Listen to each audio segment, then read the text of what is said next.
मेरा नाम आरुषि मित्तल है। मैं पानीपत हरियाणा से बिलोंग करती हूँ और मैंने अपनी ग्रेजुएशन टेक्सटाइल डिज़ाइनिंग में पर्ल से करी है, Perl Delhi campus.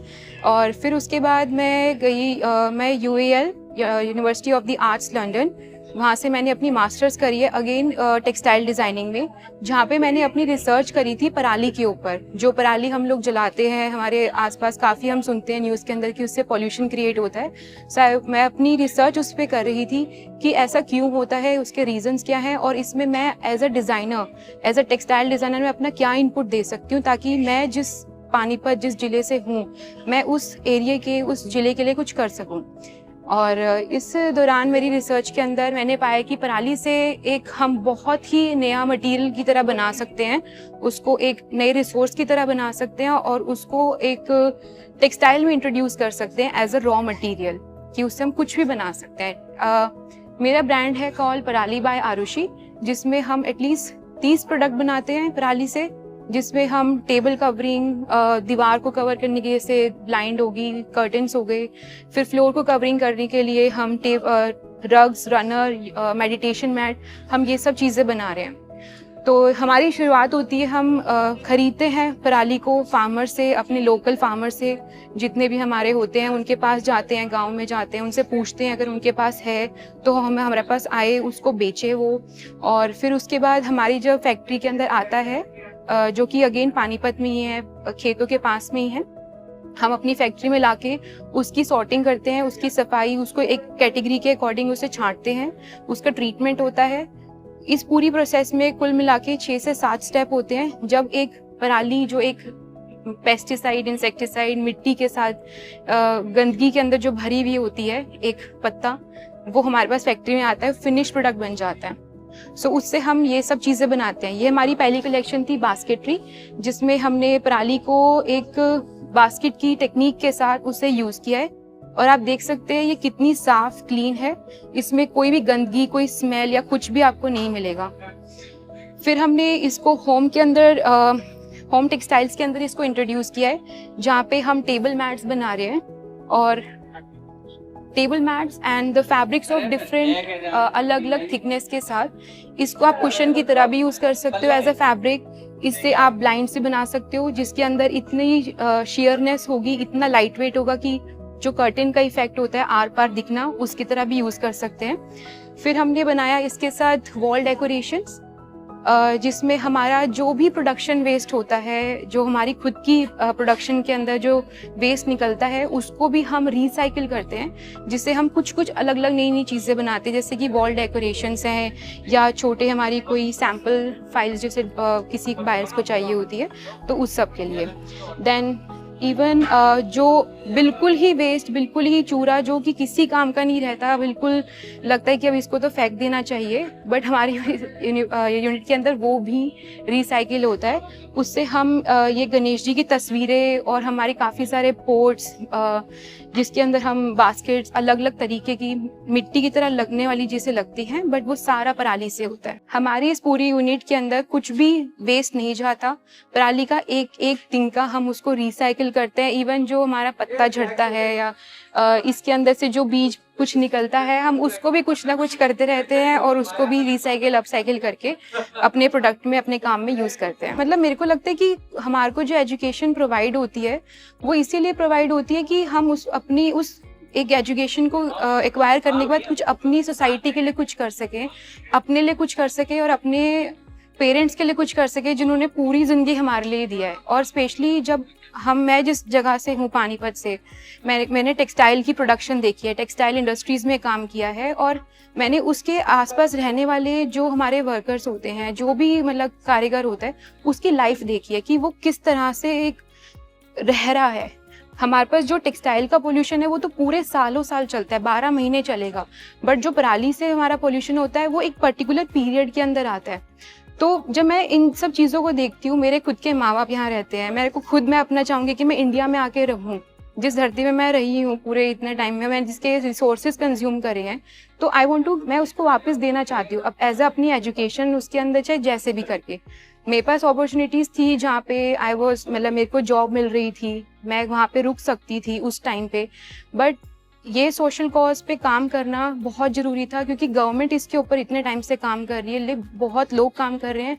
Y nobody is able to make एक अच्छा कुछ कंक्रीट कोई डिसीजन क्यों नहीं दे पा रहा। सो मैं एज अ डिज़ाइनर जो मेरे बलबूते में हो सकता है मैं वो सब चीज़ें कर रही हूँ। मैं अपने साथ औरतों को जोड़ रही हूँ, जहाँ पे उनको मैं काम सिखा रही हूँ कि आओ मेरे पास काम सीखो और ये सब चीज़ें बनाओ मेरे साथ बैठ के, और फिर मैं इसको बाहर मार्केट के अंदर बेचती हूँ। तो इकोनॉमिकली औरतों को भी स्ट्रॉन्ग करना, अपनी एनवायरनमेंट को एक healthy banana, that is one of मेरा जो गोल है। मतलब मेरे पेरेंट्स ने और मैं कहूँगी मेरे मम्मी पापा ने मुझे हर चीज़ में सपोर्ट किया है। मैं एज अ लड़की जिसकी हमारे यहाँ तो हो जाती है लड़कियों की शादियाँ 22-24 के अंदर, ट्रेडिशनल पैटर्न मैं भी फॉलो कर सकती थी, मेरे पेरेंट्स भी वो चीज़ फॉलो कर सकते थे, बट उन्होंने मेरी इस उत्साहत कहते हैं लाइक मेरी इस डेडिकेशन को समझा, मेरे को अपॉर्चुनिटी दी कि मैं इस लेवल तक अपने आप को मैं एक्सप्लोर कर सकूं। मेरे को काफ़ी चीज़ें मतलब मुझे खुद भी नहीं पता थी, मैंने खूब गलतियां करी खुद, मेरे पेरेंट्स का दोनों का काफ़ी सपोर्ट था। और इस चीज़ में मैं एक चीज़ और ऐड ऑन करूँगी, जो एक अंदर एक होता है ना क्रिएटिविटी का कीड़ा, वो तो मैं कहूँगी मेरी दादी नानी और इन सब से आया है, क्योंकि वो बैठ के बनाते थे, बुनते थे, कुछ ना कुछ चीज़ें करते रहते थे और मैं उन आसपास ही रहती थी। वो कभी कुछ अचार डाल रहे हैं, कभी वो कुछ स्वेटर बुन के रखते हैं। तो मेरे पास कम से कम 30-35 साल पुराना उन्होंने जो स्वेटर बनाया था वो अभी तक रखा है मेरे पास, दादी का। फिर मेरी नानी का भी वो कुछ ना कुछ वो कढ़ाइयाँ करते थे। तो वो सब चीज़ों से मैं सराउंडेड थी, मैंने देखा हुआ था, और तो वो क्रिएटिविटी कहीं ना कहीं मेरे में अंदर मतलब वो चीज़ थी। फिर पेरेंट्स का था कि वो उन्होंने कभी इस चीज़ पे डाउट नहीं किया कि तुम क्या करोगी या क्यों करना है, तुम क्यों पढ़ाई करनी है। उन्होंने कहा कि हम तुम्हें जितना एक्सपोजर दे सकते हैं हम देंगे, जितना सपोर्ट कर सकते हैं देंगे, बाकी अब तुम्हारी किस्मत है, तुम आगे उसको कैसे लेके जाते हो। तो उनका जो ट्रस्ट है उनको रखते हुए और उनका विश्वास रखते हुए जो मैं हूँ आज मैं उनकी वजह से। कुल मिला के अभी हमारे पास 30 प्रोडक्ट हैं होम के, जहाँ पे आप पराली को यूज़ होता हुआ देख सकते हैं 99 to 90% की रेशो के अंदर, कि आपको एक अच्छे से दिख सकता है कि नैरबीस में पराली यूज़ हो रखा है। अभी मेरे पास मेरे हैं 2-3 प्रोजेक्ट्स हैं जिस पे मुझे काम करना है, जो कि अगेन इन्वायरमेंट से रिलेटेड ही है, और जिसमें पूरा फोकस मेरा इन्वायरमेंट पे ही है कि मैं अपनी सराउंडिंग और अपने एरिया को, अपने पानीपत हरियाणा को मैं किस तरह से pollution free, textile waste free को मैं कैसे उसमें अपना एक कंट्रीब्यूशन दे सकती हूँ। आई वुड से आप जो भी करना चाहती हैं सोच में मत रखिए, कर लीजिए, क्योंकि हम सोचते रहते हैं। वो एक टाइम मेरे पास भी आया था जब मैं सोच रही थी, घबरा रही थी। मैं जब अपनी रिसर्च कर रही थी कि कोई इसको खरीदेगा नहीं खरीदेगा, कोई चलेगा नहीं चलेगा, और मेरी रिसर्च पे लोग मतलब मैं खुद ही क्वेश्चन करती हुई, मैं बहुत पीछे थी उस टाइम पे और सबकी रिसर्च बहुत आगे चली गई थी, क्योंकि मुझे कुछ समझ ही नहीं आता कि इसको कैसे क्या करना चाहिए इसके साथ। बट आई वुड से कि पेरेंट्स को, बच्चों को बहुत एक कॉन्फिडेंस देना चाहिए दैट यू आर देयर, कि आप लोग हैं उनके साथ, उनको एक प्लेटफॉर्म दीजिए उनके साथ। ये बस इतना सपोर्ट बन के रहिए कि तू जो करेगा हमें तेरे पे विश्वास है, सही कर, अच्छा कर, तू कर लेगा। तो अगर ये वाले माइंडसेट के साथ अगर पेरेंट्स लेंगे तो आई थिंक बच्चे के लिए फिर बहुत चीज़ें आसान हो जाती है। कोई भी महिला हो, चाहे एक मेल पुरुष क्यों ना हो, कोई भी हो, उसके लिए बहुत चीज़ें आसान हो जाती है कि एक घर का सपोर्ट बहुत ज़रूरी हो जाता है। और उसके बाद हाँ, महिलाओं के लिए मैं कहूँगी कि फाइनेंशियली इंडिपेंडेंट बहुत ज़रूरी है आज के टाइम में, तो खास करके क्योंकि जब तक तुम्हारे पास फाइनेंशियली तुम्हें चीज़ें हाथ में नहीं होंगी, तुम्हें समझ भी नहीं आएंगे कि उसको कैसे मेंटेन कैसे करना है, कि घर कैसे चलाना है, कितना कहाँ खर्चा करना है, कहाँ पर क्या रेट में क्या चीज़ मिल रही है, और अगर बार्गेन भी करना है तो तुम्हें कैसे करना है वो चीज़ें। तो बहुत आई वुड से कि फाइनेंशियली जब तुम्हारे हाथ में पैसा होगा, उसको तुम्हें एक वीक के अंदर कैसे खर्चा करना है, तो वो काफ़ी चीज़ें समझ आती हैं फिर।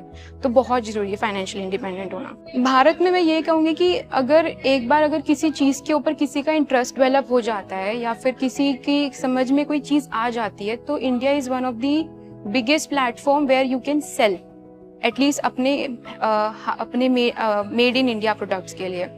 और अगर मैं बाहर के लोगों की बात करूँ तो उसमें ये चैलेंज तो उनमें ये है कि उनको चीज़ समझ आ गई तो they are more open to the new experimentation, कि अगर तुमने कोई रिसर्च करी है या फिर तुमने कुछ नई चीज़ करी है तो वहाँ पे बहुत लोग आते हैं तुम्हारे साथ कोलैबोरेट करने के लिए कि हमारी कोई नई चीज़ है तो हमें उसको ट्राई करना है। सो वहाँ पे उनकी थिंकिंग बहुत ब्रॉड माइंडेड है इस चीज़ को लेके।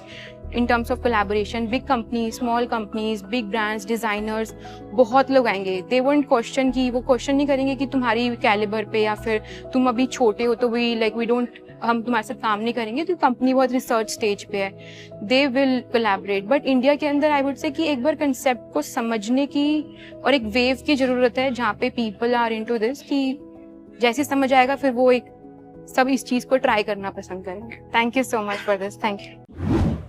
किसान ऑफ इंडिया के YouTube चैनल को सब्सक्राइब करने के लिए नीचे दिया हुआ सब्सक्राइब बटन दबाएं और किसान ऑफ इंडिया से जुड़े सभी अपडेट्स को पाने के लिए बेल आइकन दबाना ना भूलें। जो है आपके आसपास, आपके शहर का खास, वो दिखाएगा आपको DNN 24, आपका अपना डिजिटल न्यूज नेटवर्क। तो फिर कीजिए लाइक, सब्सक्राइब और फॉलो।